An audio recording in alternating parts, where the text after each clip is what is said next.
And now the next case. All parties in the matter of Lightheart versus Prentice. Step forward, please.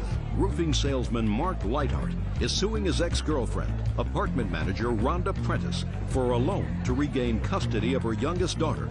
Mark says Rhonda lost custody when she went into rehab. Mr. Lightheart, you and the defendant, according to what I read, were involved in a relationship.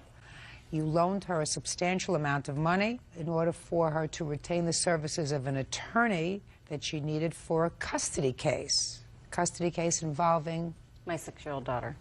And you are no longer together.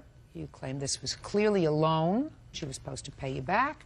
The defendant says that there was no way this was a loan. This was a gift because you knew how important it was for you to have custody of your daughter. Is that right? Right. And the child was with your former husband? Or were you not married to the father of that child? Right. He's had temporary custody since last April.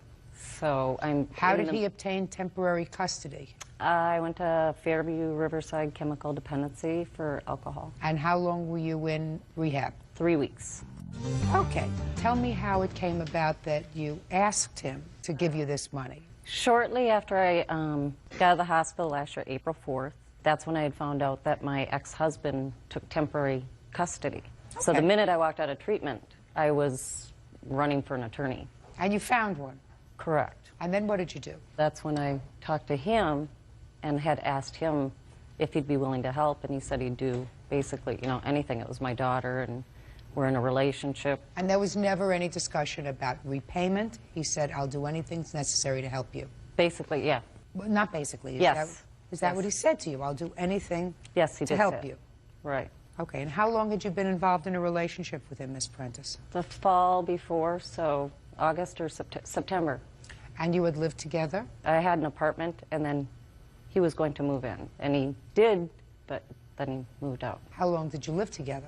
A couple weeks, I think he only stayed there. And that was after he gave you the money? Correct. Okay, but you had dated and were in a relationship for a substantial period of time before you went into rehab?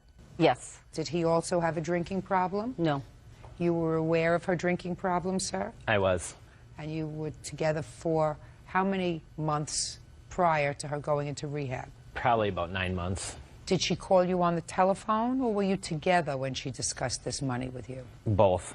She had asked me and begged me and for about a week and said that she would pay me back, and I had finally said, you know, yeah, I would borrow her the money. When she got out of rehab, where was she working? During the rehab, I believe she had got terminated from her job. So she wasn't working?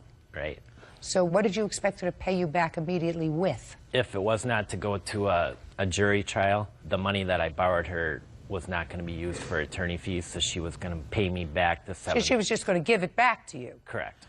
And if it did go to a jury trial, where did you expect her to get the money from to pay you back? She was expecting to get her child back, and she would have gotten child support in the amount of $1,300. And that $1,300 she was going to pay me per month. And what was she going to support her child on? That I don't know. Okay. So how much money did you give her?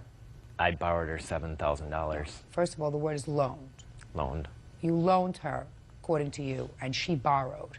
Yep. She says it was a gift.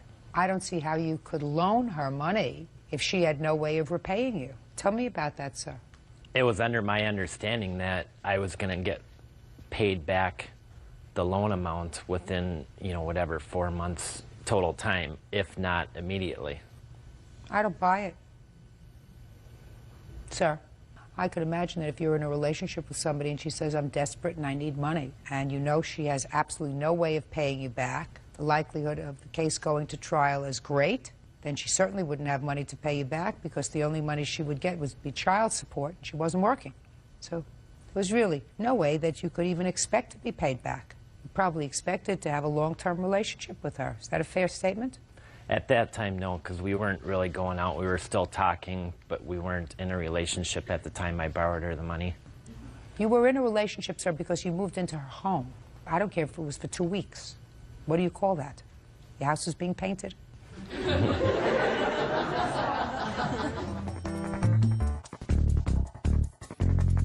Anything else you want to tell me? Well, during our relationship, she had gotten a settlement from her ex-husband, and she had bought a car cash with this money. When I loaned her the money, she agreed that if she was not able to pay me back the money, she would take out a loan against the car to at least help me recoup some of the cost. Is that right? We had talked about... Just a minute, did you agree to take out a loan against your car? Well, months later, after when he was telling me he was down and out... What kind of car is it? Ford Taurus, 98. It's an older car. How much did you expect for her to get against that car? We agreed that she would take out a loan against the car. Go ahead. I'd called my banker.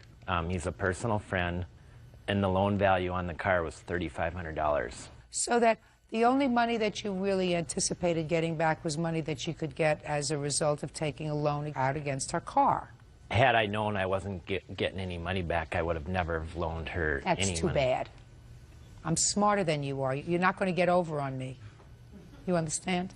Correct. Good. I will prepare an order that she is directed to take out the loan against her car through your friend.